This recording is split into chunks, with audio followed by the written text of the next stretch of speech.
বিরতির পর স্বাগত। রাজ্যের লোকসভা নির্বাচনের মধ্যে পূর্ব আসনের নির্বাচন কিন্তু একটু অন্যরকম। কেন?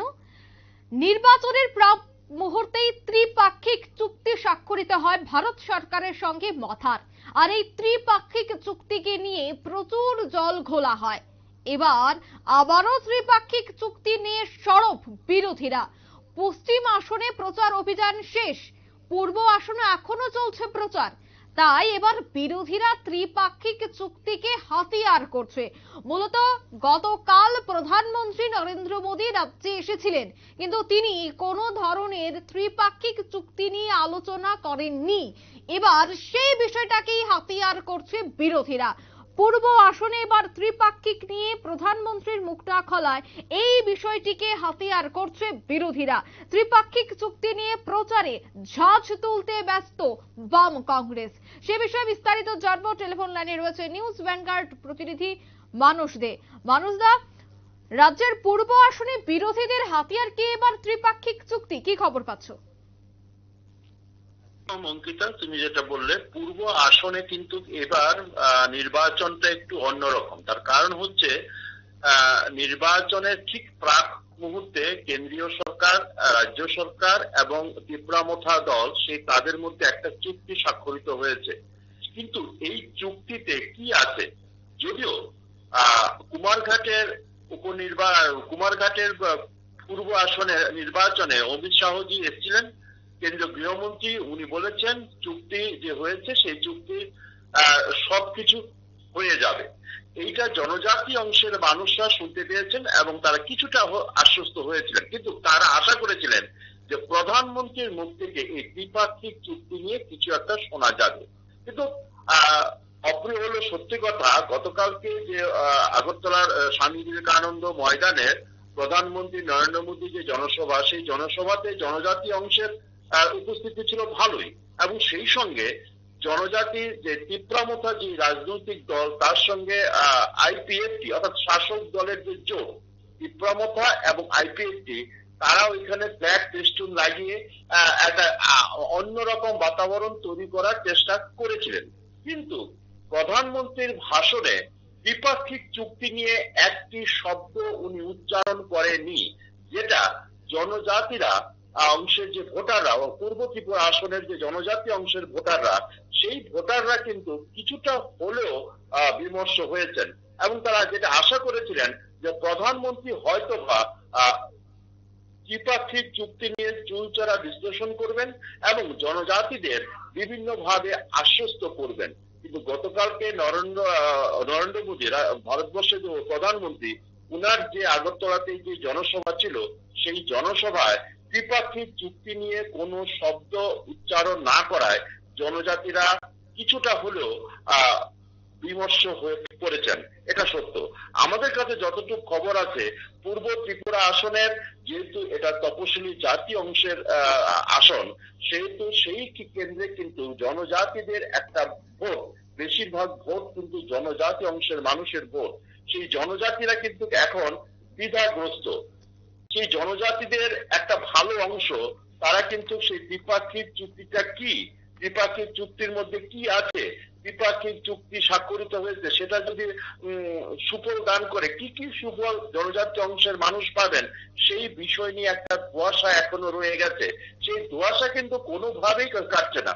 অপরদিকে বিরোধীরা, বাম এবং কংগ্রেস, তারা কিন্তু সেই দ্বিপাক্ষিক চুক্তি নিয়েই আক্রমণাত্মক হচ্ছে, এবং আগামী দিনে যে পূর্ব ত্রিপুরা আসনের যে লোকসভা নির্বাচন 26 এপ্রিল অনুষ্ঠিত হবে, তার আগে কিন্তু এই দ্বিপাক্ষিক চুক্তি আদত কিছু নেই, সেরকম একটা কিছু বলে হয়তোবা জনজাতি অংশের মানুষের কাছে পৌঁছে দেওয়ার ওনারা চেষ্টা করছেন এবং চেষ্টা করবেন। এটি স্বাভাবিক, কারণ একটা হাতিয়ার কিন্তু বিরোধী রাজনৈতিক দলগুলি হাতে পেয়েছে।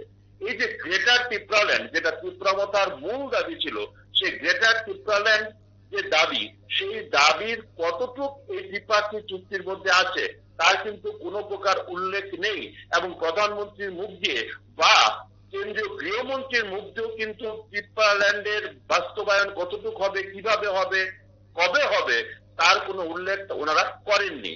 অপরদিকে জনজাতি অংশের মানুষদের রাজনৈতিক জনজাতি যে আঞ্চলিক দলগুলো আছে অনেক সময় অনেক কিছু ওনারা বলে থাকেন। আমরা যদি একটু পেছনের দিকে যাই, 88-93 সেই সময় টিএনভি দল ওনারা বা আইএনপিটি ওনাদের একটা দাবি ছিল, সেটা হচ্ছে স্বাধীন ত্রিপুরা। বাস্তবিক ক্ষেত্রে তখন কেন্দ্রে ছিল কংগ্রেস সরকার, যে সেই স্বাধীন ত্রিপুরাও কিন্তু বাস্তবিক পক্ষে কোনো কিছুই হয়নি। সেই স্বাধীন ত্রিপুরার যে দাবি, সেই দাবি বিষ বাউ জলের নিচে চলে গেছে। আবার আমরা পরবর্তী সময় যখন আইপিএফটি কে দেখতে পেলাম, আইপিএফটি আরেকটা দাবি তুললো যে ত্রিপুরাল্যান্ড। সেই ত্রিপুরাল্যান্ড কি? ত্রিপুরাল্যান্ড একটা বৃহৎ অংশ নিয়ে ওনারা ত্রিপুরাল্যান্ডের দাবি করেছিলেন। প্রয়াত নেতা এনসি দেববর্মা ছিলেন সেই সময় আইপিএফটির নেতা। সেই সময় আমরা দেখলাম কেন্দ্রে তখন বিজেপি সরকার। এই আইপিএফটি যখন বিজেপি সরকারের সঙ্গে জোট করলো, তখন জনজাতি অংশের মানুষরা ভাবলো এবার আমাদের ত্রিপুরাল্যান্ড হয়ে যাবে। যদি আমি ভুল না করে থাকি, রাজ্যের মানুষ অবশ্যই জানে 2018 নির্বাচনে রাজ্যের বিশেষ করে পূর্ব ত্রিপুরা আসনে বিভিন্ন জায়গাতে এসপি সংরক্ষিত যে বিধানসভাগুলি, সেখানে ত্রিপুরাল্যান্ডের একটা কাল্পনিক ম্যাপ ওনারা তৈরি করে বিভিন্ন জায়গাতে ওনারা লাগিয়েছিলেন। সেই সময় আইপিএফটি জনজাতি অংশের মানুষরা ভাবলো এবার ত্রিপুরাল্যান্ড হবে। তার কারণ কেন্দ্রে যে বিজেপি সরকার, বিজেপির সঙ্গে আইপিএফটি দল তারা এক হয়ে যাচ্ছে, সরকারে ওনারা যাচ্ছেন, জোট করেছেন। কিন্তু দুর্ভাগ্যের হলো সত্যি সেই ত্রিপুরাল্যান্ডের দাবিও, আইপিএফটির যে দাবি ছিল ত্রিপুরাল্যান্ড, যেটা জনজাতি অংশের সরল কোমলমতি মানুষরা বিশ্বাস করেছিলেন যে এবার ত্রিপুরাল্যান্ড আমাদের হয়ে যাবে, সেই দাবিও কিন্তু বিষ বাউ জলের নিচে চলে গেছে। তার পরবর্তী সময়ে আমরা দেখলাম 2018 পরে ত্রিপুরামথা যখন দলের উত্থান হল, আঞ্চলিক দল, সেই আমাদের রাজ্যের প্রদ্যুৎ কিশোর দেববর্মনের হাত ধরে সেই তারা দাবি করলো গ্রেটার ত্রিপুরাল্যান্ড। সেই সময় বুঝলো যে না, যেহেতু রাজবাড়ির প্রতি রাজ্যের জনজাতিদের একটা আলাদা আনুগত্য আছে, একটা ভক্তি আছে, একটা শ্রদ্ধা আছে, একটা ভালোবাসা আছে, যে রাজবাড়ির যেহেতু প্রদ্যুৎ বাবু এই গ্রেটার ত্রিপুরাল্যান্ডের দাবি করলেন এবং সরকারে করলেন, তখন নিশ্চয়ই আমাদের গ্রেটার ত্রিপুরাল্যান্ড হবে। সেই গ্রেটার ত্রিপুরাল্যান্ডের দাবিতে ত্রিপুরামথা বড় আন্দোলন সংগঠিত করেছে আমাদের এই রাজ্যে, সেটা আমরা প্রত্যেকেই জানি। সেই গ্রেটার ত্রিপুরাল্যান্ডের দাবিতে জনজাতি অংশের ভোটাররা আকৃষ্ট হয়ে এডিসিতে দখল করলো সেই ত্রিপুরামথাই। তার মূল উদ্দেশ্য কি, যে আমাদের রাজ্যে জনজাতিদের জন্য আলাদা একটা গ্রেটার ত্রিপুরাল্যান্ড হবে। সেই গ্রেটার ত্রিপুরাল্যান্ডের দাবি ওনারা করছিলেন।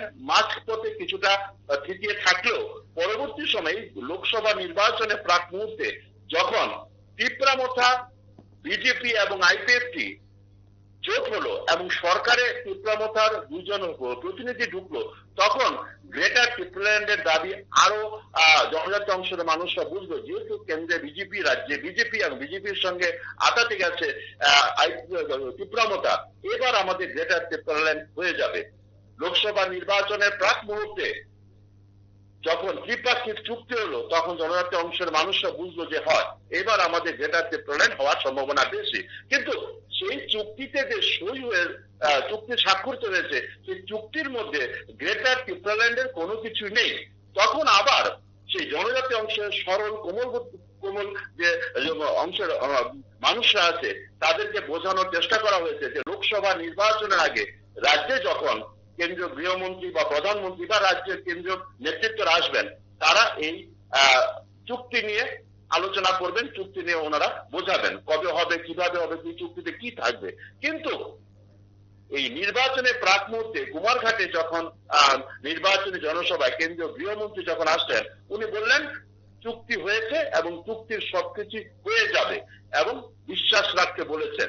কিন্তু কবে হবে, কিভাবে হবে, জনজাতি অংশের মানুষরা কিন্তু সেটা বুঝতে পারেনি।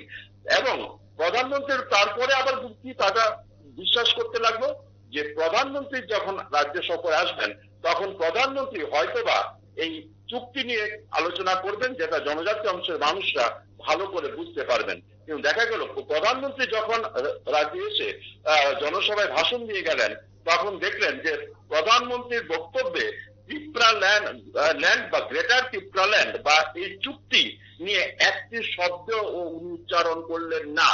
এখন জনজাতি অংশের ভোটাররা কিন্তু দ্বিধাগ্রস্ত হয়ে পড়েছেন। আমাদের কাছে যতটুকু খবর আছে, পূর্ব ত্রিপুরা আসনে জনজাতি অংশের ভালো একটা ভোটার, ভালো একটা অংশ কিন্তু দ্বিধাগ্রস্ত যে তাদের এই দ্বিপাক্ষিক চুক্তিটা কি আদত কি হবে কিনা, কবে হবে, এই নিয়ে তারা একটা দুশ্চিন্তার মধ্যে আছেন। এই সুযোগকে কাজে লাগাচ্ছে বিরোধী শিবির, এটাই স্বাভাবিক। হাতে অস্ত্র পেয়ে গেছে বিরোধী কংগ্রেস এবং সিপিএম, যে বাম কংগ্রেসের যে জোট, সেই জোট কিন্তু ওরা হাতে অস্ত্র পেয়ে গেছে। সেই অস্ত্র ওরা সান দিতে শুরু করেছেন এবং পূর্ব ত্রিপুরা আসনে প্রচারে ঝাঁপিয়ে পড়বেন এই অস্ত্র নিয়ে যে ত্রিপাক্ষিক চুক্তি আদত কিছু না, এবং এই ত্রিপাক্ষিক চুক্তিতে যে জনজাতিদের মঙ্গলের জন্য বা গ্রেটার ত্রিপুরাল্যান্ডের জন্য কোনো কিছু নেই, সেটা ওনারা প্রতিটি ভোটারের কাছে পৌঁছে দেওয়ার জন্য বাম কংগ্রেসের নেতারা আপ্রাণ চেষ্টা চালাবেন, এটাই স্বাভাবিক।